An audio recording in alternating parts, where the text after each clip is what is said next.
आजचा जो प्रकार घडला तो मी पण प्रसारमाध्यमातून बघितलं.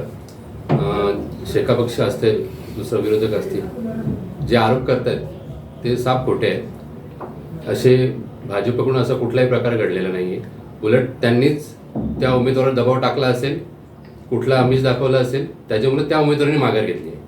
त्याच्यामध्ये भारतीय जनता पार्टीचा किंवा आमच्या कुठल्या माझा किंवा आणि भारतीय जनता पार्टीचा कुठल्याही कार्यकर्त्याचा त्याच्यात सहभाग नाही. हा प्रभाग म्हणजे आधी पंचायत समिती नेरे जिल्हा परिषद जो असेल, हा आमचा बालेकिल्ला आहे.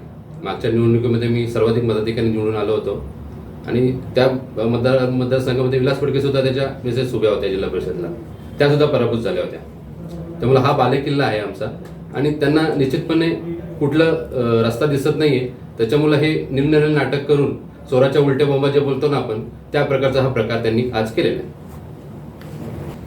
खरं पाहता हे असे प्रकार हे राजकारणी ते आहेत, आम्ही पण आहोत, परंतु हे असे खोटे प्रकार करून नागरिकांमध्ये कुठलाही संभ्रम नाही आहे. नागरिकांमध्ये एकच आहे की भारतीय जनता पार्टी आमदार प्रशांत दारू साहेब यांच्या नेतृत्वाखाली इथले लोकनेते रामशेठ ठाकूर साहेब, आमचे नेते अरुणशेठ भगत साहेब, जिल्हाध्यक्ष अविनाश कुडी साहेब यांनी जो माझ्यावर विश्वास दाखवला आहे, त्या विश्वासाच्या जोरावर आणि विकासाच्या जोरावर आम्ही लोकांपर्यंत जातोय. याच्यामध्ये कुठलं खोटं नाही आहे किंवा नाही आहे. त्याच्यामुळं आम्ही विकासाच्या जोरावर मतं मागतो आणि ते निश्चितपणे नागरिकांना माहिती आहे. त्याच्यामुळं मी विजय तर नक्कीच होणार आहे. त्यांना विरोधकांना काय खोटे प्रकार करायचे असेल त्यांना करू द्या, मी त्याच्याकडे जास्त काय लक्ष देत नाही आहे. माझा विजय निश्चित होणार आहे. तर एवढंच आवाहन करेन की नेरे जिल्हा परिषद गटातील आमचे उमेदवार आत्माराम बाळू बसमा आणि मी आधी पंचायत समिती गणातून भूपेंद्र सदानंद पाटील, आम्ही दोघे भारतीय जनता पार्टीचे अधिकृत उमेदवार आहोत. राष्ट्रवादी RPI आठवले गटाचे महायुतीचे आम्ही उमेदवार आहोत.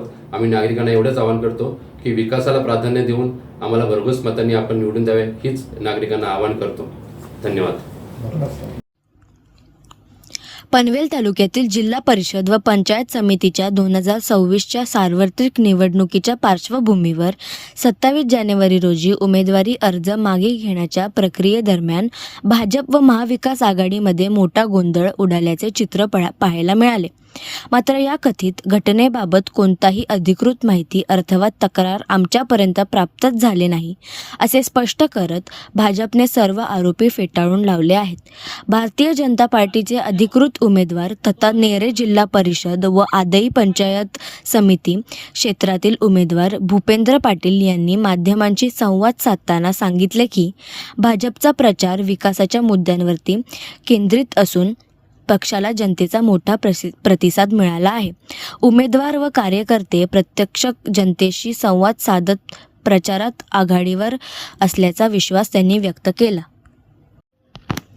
महाविकास आघाडीचे उमेदवार पराभवाच्या भीतीमुळे जनतेमध्ये संभ्रम निर्माण करण्याचा प्रयत्न करत असल्याचे समाज माध्यमांवरून दिसून येत असल्याचा आरोपही त्यांनी केला.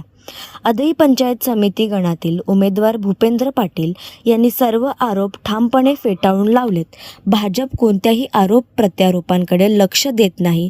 विकास, विश्वास आणि कामगिरी बळावरती निवडणुकीला सामोरी जात असल्याचे त्यांनी स्पष्ट केले. निवडणूक जशी जशी जवळ येत आहे तसं राजकीय ताप वाढत आहे असं दिसून येत आहे.